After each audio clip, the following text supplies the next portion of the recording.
என்னங்க வீட்ல ஏதோ விசேஷம் மாதிரி இருக்கு? நமக்கு தெரியாம என்ன நடக்கும்? வா பாப்போம்.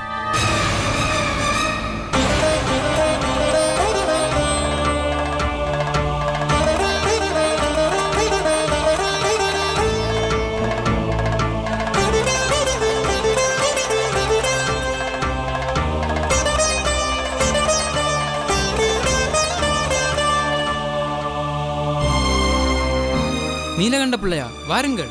எம்மா பார்க்கவி, நல்லா இருக்கியா? கோமம் எல்லாம் உங்க நன்மைக்கு தான். காளியோட கோபம் தீரணும்னா அம்மாவை திருப்திப்படுத்தணும் இல்ல? இந்த ஹோமத்துக்கெல்லாம் ஏற்பாடு யாரு? காரணம் அவருதான். நீங்க மதம் மாறினது தேவிக்கு பிடிக்கலையா? வாங்க.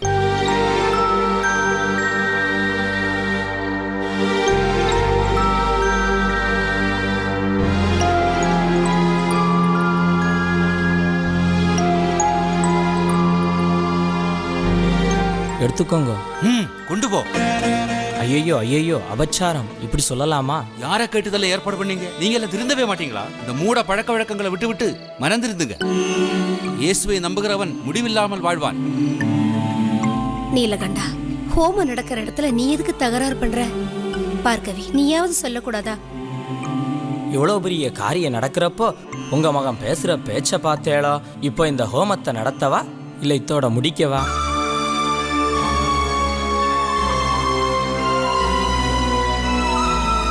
திருமேனி, கொஞ்சம் சமாதானப்படுங்க. அப்பா, இங்க என்னதான் கோமம் நடத்தினாலும், நீங்க எவ்வளவு புத்திமதி சொன்னாலும் என் மனநிலைமையில மாற்றமே வராது. நீலகண்டா, எல்லாம் உன் நன்மைக்காக தான்ப்பா செய்யணும். அம்மா, நன்மையை தேடி நான் சென்று விட்டேன். மறுபடியும் பாவ வாழ்க்கைக்கு என்னை இழுத்து செல்லாதீங்க. மறுபடியும் தப்பு பண்ணாதீங்க.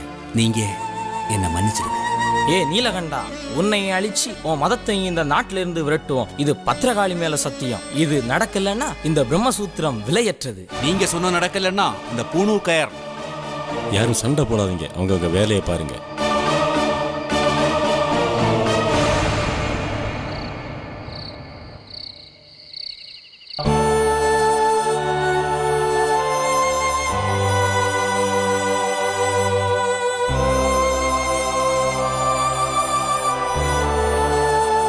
வா, புறப்படுவோம்.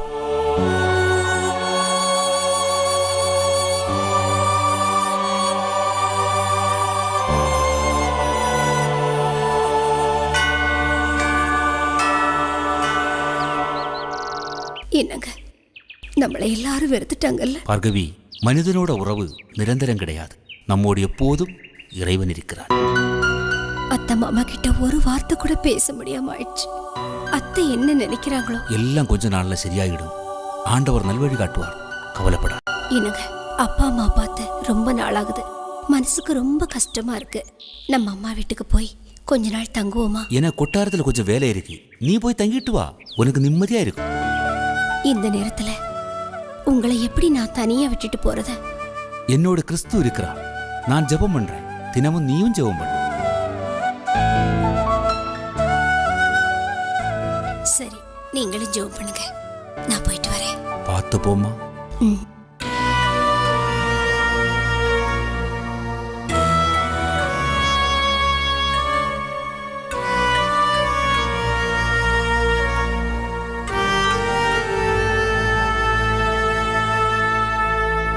என்ன ஒரு மாதிரி இருக்க? நீலகண்டம் இருந்திருந்தா நல்லா இருந்திருக்கான். குடும்பத்துல உள்ள எல்லாரும் இருக்காங்க, அவன் மட்டும் இல்லை. ஆனா ஒண்ணு, அவன் பேசுனதுல ஏதோ ஒரு அர்த்தம் இருக்குதுன்னு எனக்கு தோணுது. உனக்கு தோணும். இந்த குடும்பம் இப்படி ஆனதுக்கு காரணமே அவன்தான். சரி, முகூர்த்த நேரம் நெருங்குது. தேவி சிலையை பிரதிஷ்டை பண்ண உள்ள போவோம்.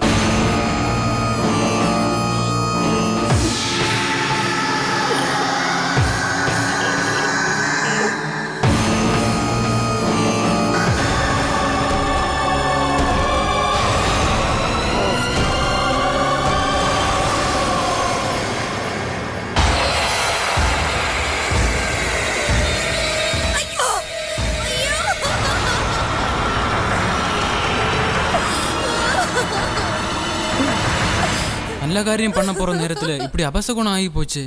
நேத்தைக்கு நீலகண்டம் எச்சரிக்கை விட்ட மாதிரி ஆயிப்போச்சு. எல்லாம் அவனால வந்தவன. நல்ல காரியம் நடக்க போற நேரத்துல இப்படி கரிமாதி ஆகி போச்சு. எல்லாம் அந்த நீலகண்டனால வந்தது. அவனை சும்மா விட்டா நம்ம குலத்தோட மான மரியாதை எல்லாம் போகும். திருமேனி, இது விஷயமா அவனை பார்த்து பேசியாகணும். அவன் வீடு எங்க இருக்கு? கோட்டையின் மேற்கு வாசலுக்கு வடக்கு பக்கம் குட்டிக்காடு அங்கதான். நீலகண்டா, நீலகண்டா, வீட்டில் ஆள் இருக்கா? ஆ, நீங்களா? வாங்க வாங்க, உள்ள வாங்க. வாங்க உட்காருங்க. நாங்க இங்க உட்கார வரல, உங்ககிட்ட கொஞ்சம் பேச வேண்டியது இருக்கு. என்ன விஷயம் சொல்லுங்க. செஞ்சதையும் செய்துக்கிட்டு என்ன விஷயம் என்ன கேக்குறீங்க? நீங்க என்ன விஷயம் சொல்றீங்க? எனக்கு ஒண்ணுமே புரியல. கொட்டாரத்தில் வேலை பார்க்குறவர், 4 பேரும் மதிக்கக்கூடியவர். நம்ம குலதெய்வங்களை விட்டு இப்படி மதம் மாறலாமா? சரி, மாறித்தான் என்ன சாதிச்சாரு? குலதெய்வத்தோட கோபத்தால காரணவரும் போய் சேர்ந்துட்டாரு. சரி சரி, நடந்ததெல்லாம் போகட்டும். நீங்கள் புதுசாக சேர்ந்த மதத்தை விட்டுக்கிட்டு நம்ம மதத்தில் சேர்ந்துடுங்க. அதுதான் உங்கள் குடும்பத்துக்கு நல்லது. எல்லாரும் என்ன மன்னிச்சிடுங்க. நான் இப்போ வணங்குவது வானத்தையும் பூமியையும் படைச்ச மெய்யான இறைவனை. அப்ப இத்தனை நாளா பொய் தெய்வங்களை வணங்கினதா சொல்றியோ? எது மெய் எது பொய்ன்னு நான் சொல்ல வரல. பூமியில மனிதனாக பிறந்து நம் பாவங்களுக்காக தன்னையே அர்ப்பணித்து 3ஆம் நாள் உயர்த்தெழுந்தவர் இயேசு கிறிஸ்து. நான் அவரைத்தான் வணங்குவேன். அதில் எந்த மாற்றமும் இல்லை. நீலகண்டா, இத்தனை நாளும் எங்க பேச்சுக்கு மறுபேச்சு பேசாத நீயா இப்படி பேசுற? அதுதான் இப்போ மன்னிப்பு கேட்டனே. தயவு செய்து என்னை கட்டாயப்படுத்தாதீங்க. கடைசியாக கேட்குறோம், மறுபடியும் நம்ம மதத்தில் சேர போறியா இல்லையா? என்னோட முடிவில் மாற்றம் இல்லை. முடிவு செய்துட்டியா? உன்னை கொட்டாரத்துல சொல்லி என்ன செய்யறேன்னு பாரு.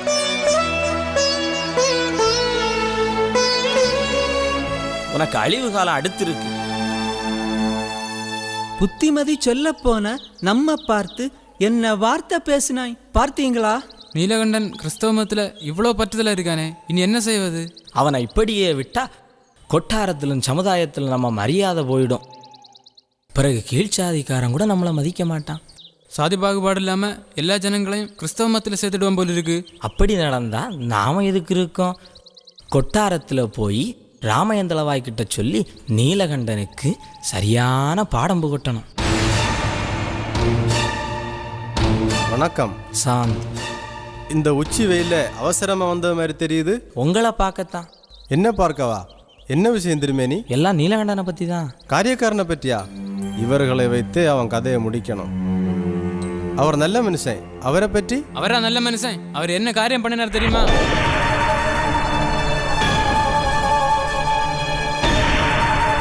இப்படி போற போக்க பார்த்தா பயமா இருக்கு. வீணா மனசை போட்டு குழப்பாதீங்க. அப்படி எதுவும் நடக்காது. எல்லாம் நான் பார்க்குறேன். நீங்க போயிட்டு வாங்க. நீங்க இருக்கிற தைரியம் தான் நாங்க புறப்படுறோம். தைரியமா போயிட்டு வாங்க.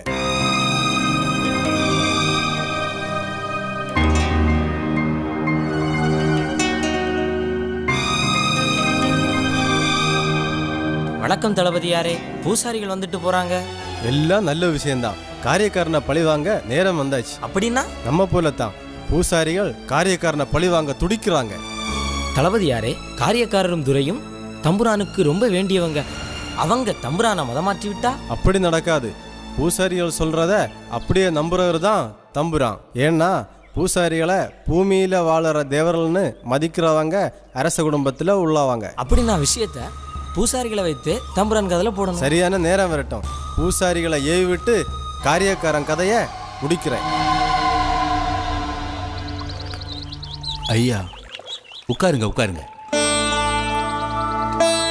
நண்பரே, துண்ட தலை கட்டுங்க. எனக்கு என்ன மரியாதை? நம்ம படைச்ச கடவுளுக்கு தான் மரியாதை கொடுக்க வேண்டும். ஐயா, நீங்க வசந்த ஜாதிக்காரங்க. நாங்க அப்படியெல்லாம் ஒண்ணுமில்லை. நம்ம சகோதரர்கள். கடவுளுக்கு முன்னால நம்ம எல்லோரும் சமம். ஏய், அங்க பாரு, நீலகண்டன் அந்த ஈழ ஜாதி மனுஷங்கிட்ட பேசிக்கிட்டு இருக்கான். நம்ம சாதியோட அருமை பெருமையெல்லாம் மறந்துட்டான் போல இருக்கு. மதம் மாறின பிறகு இப்படித்தான். இவனால நம்ம குலத்துக்கே கெட்ட பேரு. இவனுக்கு சரியான பாடம் புகட்டணும்.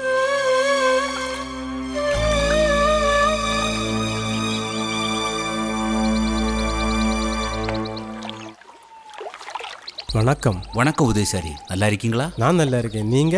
நல்லா இருக்கேன். சரி, என்ன விசேஷம்? வடக்கங்குளத்திலேருந்து புட்டாரி சுவாமி இந்த கடிதத்தை உங்ககிட்ட கொடுக்க சொன்னார்.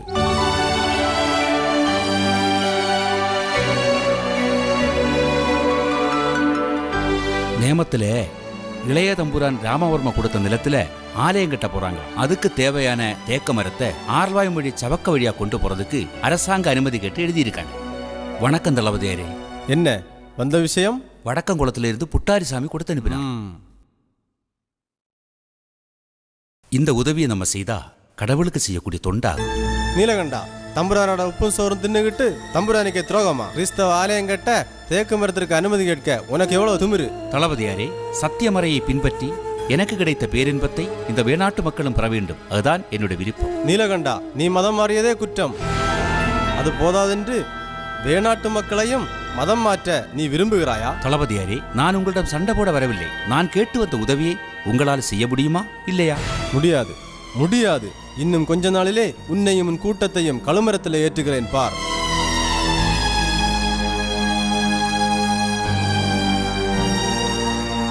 தளபதியாரே, கிறிஸ்தவர்களை கழுமரத்தில் ஏற்றி கொல்லணும்னா முதல்ல என்ன கொல்லுங்க, நான் சந்தோஷமா ஏற்றுக்கொள்றேன்.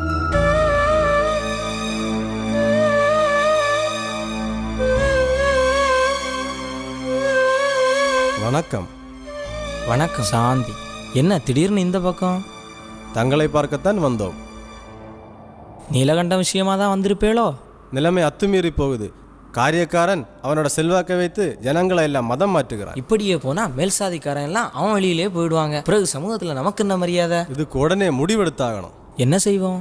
காரியக்கார மதம் மாறிய விஷயத்த தம்புராங்கிட்ட எடுத்து சொல்லுவோம். திருமேனி, தம்புரானுக்கு உங்க மேல நல்ல மரியாதை இருக்கு. நீங்க எடுத்து சொன்னா நல்லா இருக்கும். மீதி விஷயங்களை தளவாய் பார்த்துக் கொள்வார்.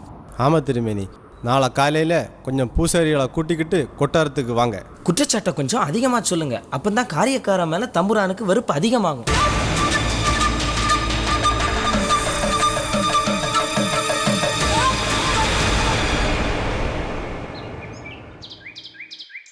தம்புரான் வாழ்க, நீடூழி வாழ்க. திருமேனி, என்ன விஷயம் காலையிலேயே? தம்புரானே, எங்க நிலைமையும் நாட்டு நிலைமையும் மோசமா போயிட்டு இருக்கு. ஒன்றும் புரியவில்லையே.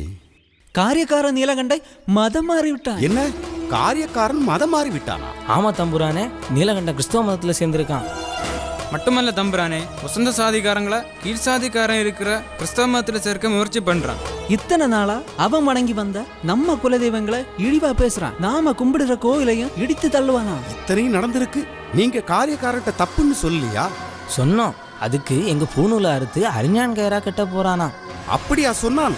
ஜனங்க கிட்ட வரி கொடுக்க கூடாது, உங்களையும் நாட்டை விட்ட துரத்தணுமம், அப்படியெல்லாம் சொல்லியிருக்கான். நாங்க பொய் சொல்லல. நாங்க சொன்னதெல்லாம் ஸ்ரீ பத்மநாப சுவாமி மேல உண்மை தம்புரானே. தம்புரானே, இதை இப்படியே விட்டு வச்சா வெளிநாட்டில் பெரிய மத கலவரமே உண்டாகிவிடும். இதுக்கு நீங்க கடுமையான நடவடிக்கை எடுக்க வேண்டும். தம்புரானே, எங்களை இனி யார் மதிப்பாங்கோ? நாங்க இனி எப்படி பூஜை செய்யறது? திருமேனி, உங்க மரியாதைக்கு களங்கம் ஏற்படாம நான் பாத்துக்கிறேன். நீங்க போயிட்டு வாங்க. நாங்க உங்களை நம்பித்தான் இருக்கோம், பார்த்துக்கிடுங்கோ. நாங்க போயிட்டு வரோம். சரி. வணக்கம். வாருங்கள் தளபதியாரே. காரியக்காரன் மதம் மாறியதாக பூஜாரிகள் கூறுகிறார்கள், உண்மைதானா? மதம் மாறிய பிறகு திருவோண பண்டிகை என்று பத்மநாப சுவாமிக்கு வழிபாடு செய்ய வரவில்லை. கொட்டார வேலைகளையும் சரியாக செய்வதில்லை. நம் நாட்டு மக்களையும் மதமாற்றி கொண்டிருக்கிறான். கொட்டாரத்தில் பொறுப்பில் இருக்கிறீர், இப்படி பொறுப்பில்லாமல் நடந்து கொள்ளலாமா? மன்னியுங்கள் தம்புரானே, நான் கூற வேண்டும் என்றுதான் நினைத்தேன். அதற்குள் தாங்களே அழைத்து விட்டீர்கள். கொட்டாரத்தில் பொறுப்பில் இருப்பவர்களே பொறுப்பில்லாமல் மதம் மாறிவிட்டால் நாட்டு மக்களை பற்றி சொல்லவா வேண்டும்? தம்புரானே, பூசாரிகளை பூத்தவர்களாக நினைப்பது நமது பரம்பரை மரபு. அவர்களையும் காரியக்காரர் அவமானப்படுத்தி விட்டார். தம்புரானே, காரியக்காரர் கொட்டாரத்தில் வேலை செய்யற திமிரு, அதான் இப்படி செஞ்சிருக்கான். அவனுக்கு சரியான தண்டனை கொடுக்கணும். பூசாரிங்க பொய் சொல்ல மாட்டாங்க. காரியக்காரர் நல்லவர், பண்பானவர், கொடுக்கிற பணியை சிறப்பா செய்கிறவர். அப்படிப்பட்டவரை நாம இழக்கக்கூடாது. தளபதியாரே, எதற்கும் தாங்கள் காரியக்காரிடம் சென்று கிறிஸ்தவ மதத்தை விட்டுவிட்டு நம் மதத்தில் சேரச் சொல்லுங்கள். மறுத்தால் அவன் விதியை நான் மாற்றி அமைக்கிறேன். காரியக்காரரே, நீர் மதம் மாறியது தம்புரானுக்கு தெரிந்து விட்டது. உங்களுக்கு பயமாக இல்லை? தம்புரான் தங்களுக்கு அறிவுரை கூற என்னை அனுப்பியுள்ளார். நான் உண்மையும் உயிரும் உள்ள கடவுளை வணங்க விரும்புகிறேன். நான் நடப்பது உமது சித்தப்படி அல்ல, என்னை படைத்த ஆண்டவரின் சித்தப்படி. தாங்கள் கிறிஸ்தவ மதத்தை விட்டு மறுபடியும் எங்கள் மதத்தில் சேர வேண்டும். இது எனது கட்டளை. இல்லையெனில் தம்புரானின் தண்டனை உங்களுக்கு கிடைக்கும். இது உறுதி. அதற்கு நான் தம்புரானுக்கு துரோகம் ஒன்றும் செய்யவில்லையே. என்னை எதிர்த்தா பேசுகிறாய்? உன்னையும் நாட்களையும் நாடு கடத்துவேன். நீர் பார்க்கத்தானே போகிறாய். தளபதியாரே, எனக்காக அப்பாவி கிறிஸ்தவர்களை தண்டிக்காதீர்கள். எனக்கு என்ன தண்டனை வேண்டுமென்றாலும் கொடுங்கள், நான் அதை சந்தோஷமாக ஏற்றுக்கொள்கிறேன். உன்னிடம் பேசி பலனில்லை.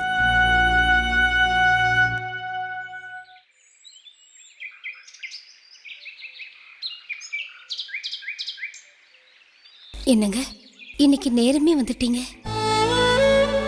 முகையே ஒரு வாட்டமா இருக்கு. கடவுள் நம்மை அதிக அன்பு செய்யும் நேரம் நெருங்கிவிட்டது மாதிரி தெரிகிறது. அப்படின்னா நாம கிறிஸ்தவ மறையில் சேர்ந்தது கொட்டாரத்தில் தெரிந்து விட்டது. அது மட்டுமல்ல, உயர்ந்த சாதிக்காரங்களை நம்ம மதம் மாற்றம் செய்வதாகவும் நாட்டுக்கு துரோகம் செய்வதாகவும் சொல்லி தம்புரான நம்ப வச்சுட்டாங்க. ஆண்டவரே, இனி என்ன நடக்க போகுதோ? தம்புரா நம்மளை என்ன செய்ய போறாரோ? ஞானப்பூ, பயப்படாத. நாம இனிமேதான் கடவுள் மேல ரொம்ப விசுவாசமா இருக்க வேண்டும். அப்பதான் எந்த துன்பங்களையும் தாங்கக்கூடிய சக்தியை ஆண்டவர் நமக்கு தருவார். தூய்மையான உள்ளத்தோர், பேறு பெற்றோர், அவர்கள் கடவுளை காண்பார்கள். நாம எங்கப்படும் வேதனைகளுக்கு பரலோக ராஜ்யத்திலே கடவுள் இடம் தருவார். சோதனைகளை தாங்கும் சக்தியை கேட்டு ஆண்டவரிடம் ஜெபம் செய்வோம்.